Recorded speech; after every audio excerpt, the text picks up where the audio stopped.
प्राचीन रोम गंभीर नहीं यार, मजेदार था। दोस्तों, जब हम प्राचीन रोम के बारे में सोचते हैं तो दिमाग में क्या आता है? गंभीर चेहरे वाले लोग, बड़े बड़े युद्ध।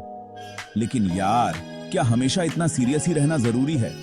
चलो रोम के बारे में जानते हैं, लेकिन इस बार थोड़ा हंसी मजाक के साथ। जी हाँ दोस्तों, प्राचीन रोम भी उतना ही मजेदार था जितना आज का जमाना।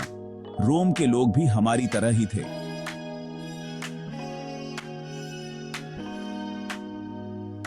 थोड़े नौटंकीबाज, थोड़े मस्तमौला। उनके भी अजीब ओगरीब रीति रिवाज थे। उनके राजा लोग भी कभी कभी अजीब ओगरीब हरकतें करते थे। तो आओ, आज हम आपको पुराने जमाने के रोम की सैर कराते हैं, लेकिन इस बार थोड़ा हंसी ठहाके के साथ। तैयार हो जाओ,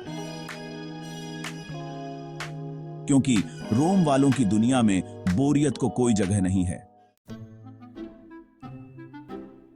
अजीब ओगरीब रोमन रीति रिवाज।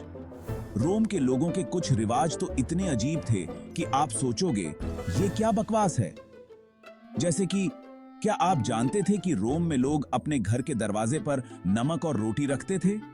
नहीं, खाने के लिए नहीं, बल्कि बुरी आत्माओं को भगाने के लिए। और सुनो, रोम में लोग अपने सपनों को बहुत सीरियसली लेते थे। इतनी सीरियसली कि वे अपने सपने दूसरों को बताते थे और उनसे सलाह भी लेते थे। सोचो, अगर आज हम ऐसा करने लगें तो क्या होगा? एक और मजेदार बात, रोम में लोग अपने बालों को रंगने के लिए मेहंदी की जगह पक्षियों के मल का इस्तेमाल करते थे। फैशन के नाम पर यह कैसा जुल्म।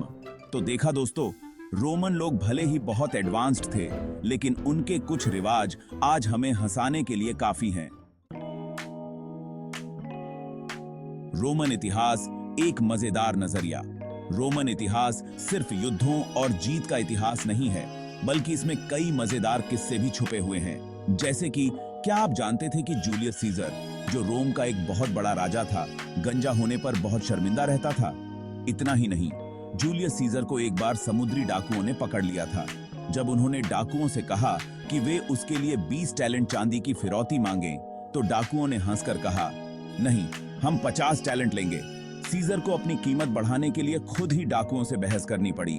रोमन इतिहास ऐसे ही मजेदार किस्सों से भरा पड़ा है, बस थोड़ा ह्यूमर के साथ देखने की जरूरत है। अरे यार, अब तो मिलो हमारे एक ऐसे मस्तमौला दोस्त से जो रोम के इतिहास की मजेदार कहानियां लेकर आए हैं। ना चेहरा, ना शक्ल, बस आवाज और अदाएं। ये यार आपको हंसा हंसा कर लौटपोट कर देगा। चलो मिलते हैं इनसे और सुनते हैं रोम के इतिहास के और भी मजेदार किस्से। जाते हैं मानिए। सेक्शन 4, राजाओं के किस्से, हंसी के फव्वारे।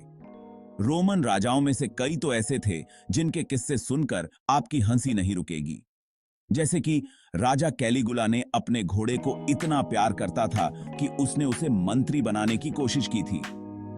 एक और राजा नीरो, जो खुद को बहुत बड़ा कलाकार समझता था, अक्सर लोगों को जबरदस्ती अपने गाने और कविताएं सुनने पर मजबूर करता था। बेचारे रोमन लोग। रोमन राजाओं की दुनिया ताकत, लालच और पागलपन से भरी हुई थी, लेकिन साथ ही साथ इनके किस्से हमें आज भी हंसाने का दम रखते हैं। सेक्शन 5, रोम से सीखें जिंदगी जीने का फंडा। तो दोस्तों, देखा आपने, प्राचीन रोम सिर्फ इतिहास की किताबों में बंद एक गंभीर सभ्यता नहीं थी। उनके भी अपने अपने नखरे थे, अपनी अपनी मस्तियां थीं। रोम से हमें यही सीख मिलती है कि जिंदगी को हमेशा सीरियसली नहीं लेना चाहिए। थोड़ा हंसना, थोड़ा मुस्कुराना, थोड़ी मस्ती करना, यही तो जिंदगी है। सेक्शन 6, अंतिम बात। तो अगली बार जब आप रोम के बारे में सोचें, तो सिर्फ ग्लेडिएटर्स और युद्धों के बारे में ही नहीं, बल्कि इन मजेदार किस्सों को भी याद रखना, क्योंकि हंसी ही तो सबसे अच्छी दवा है, और रोम वालों के पास यह दवा भरपूर मात्रा में थी।